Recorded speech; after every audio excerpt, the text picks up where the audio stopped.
Canada is reevaluating its F-35 purchase agreement due to strained relations with the US, despite already paying for the first 16 aircraft. According to CBC, Canada's new Defense Minister Bill Blair announced the possibility of considering alternatives to the F-35. This came just hours after his reappointment to the position in Prime Minister Mark Carney's new cabinet.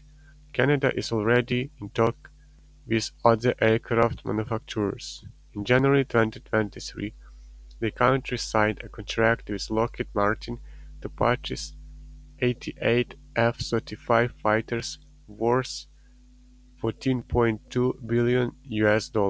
The first four aircraft are expected to arrive in 2026, with full operational capability anticipated between 2032 and 2034.